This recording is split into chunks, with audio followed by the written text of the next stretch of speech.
Recognising that you have a problem is always the first step to finding a solution. MP Neil Coyle has opened up about his drinking problem and how he's on a journey to recovery. Now, I'm pleased now to be joined by Neil Coyle in the studio. Welcome, Neil. Thanks for having me. Let's talk about the tough bit. So you were elected to Parliament in 2015, Yep. Talked about the fact that you have been a heavy drinker. How much were you drinking? How long do you think it's been a problem? So, I'm not going to pretend that Parliament was the sole cause of being an irresponsible drinker, because I think looking back from now, and it's almost 20 weeks since stopping drinking, I can see that there was a problem with drinking for many years, including at university. So, and I was, parents took me in the pub from the age of about 13, I think. So, this goes back some time, but... And initially, when elected, it wasn't to the same degree, but I think the particular stresses have contributed, and what was fascinating looking back now is thinking that, in recess, when Parliament wasn't sitting, I was able to stop, able to lose weight, able to get on with other things. But as soon as we're back, the patterns return, and actually they build up. And for me, it was beer after work rather than anything else. But by the time I reached the point where I was able to seek support to stop, we're talking about 12, 15 pints a night. 15 pints a night. My goodness, that is... And if I had carried on, I think it would have killed me, because, as part of stopping, they did some health checks to check there was fundamentally no organ damage. And the heart check was the scariest, because they said it was far too fast and far too irregular. So atrial fibrillation was there, which meant I was at very severe risk of stroke.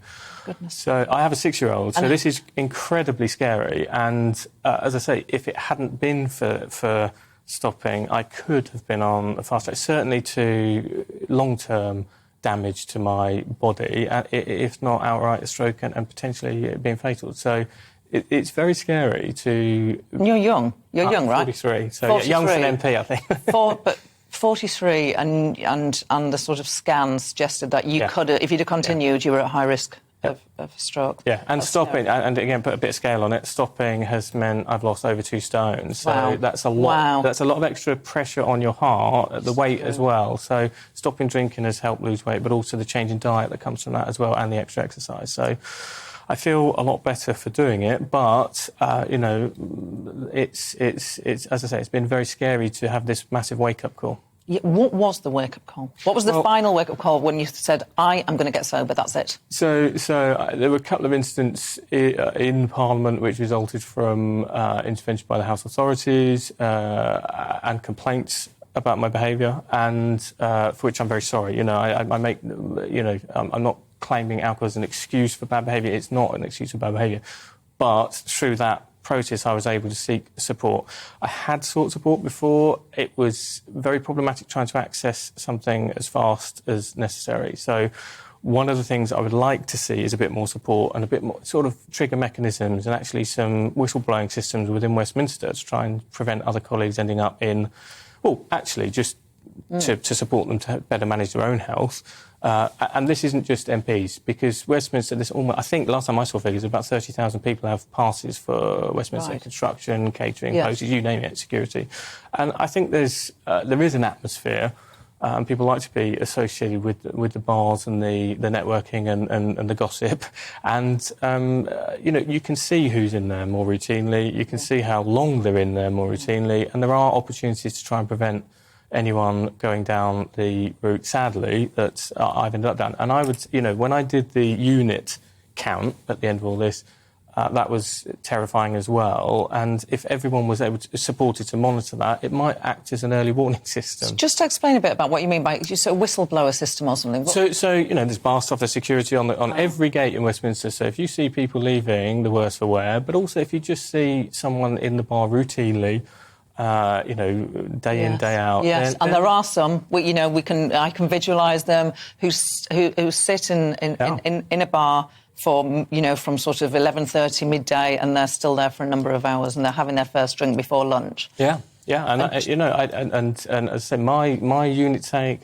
My own health was bad enough, and I certainly wasn't one of the worst for being in this. So so these people are known to many across the house. So there are opportunities, and actually, I would say that if anyone's if any staff in any bit of Parliament were worried about someone or thought there might be an issue, they should be able to have an alert, a discreet alert that doesn't. It's not about punishment. It's about intervening. Just like putting out your hand, holding out your hand, as it were. Pastoral support.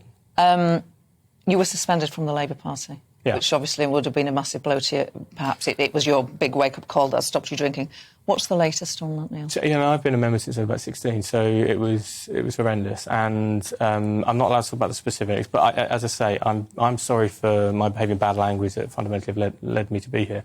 There's actually an independent complaints and grievance service investigation underway. So when that concludes, the party will move, is my expectation.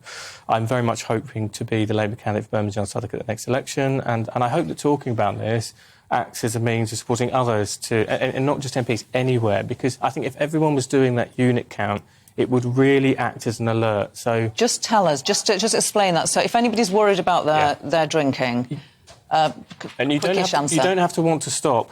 The recommended units a week is 14. Each pint is 2.5. I mean, like 14. I mean, it sounds. Well, I mean, I bet there aren't many MPs that stick to that. Or there'll be lots of people. I mean, you probably, even if you just drink a weekend, you probably don't exceed 14. But this is the point. If you're at all concerned about how much, just keep it under tap. There's a Drink Aware app you can get on your phone where you can just stick the units in by drink, and then you'll know, for good or bad, you'll know exactly what your intake is and whether you need to take steps. Neil Coyle, former Labour MP, 20 weeks tomorrow. You will be sober. Good luck on your journey, and thank you for being so open. I think it will help others. Thank you, Neil Coyle.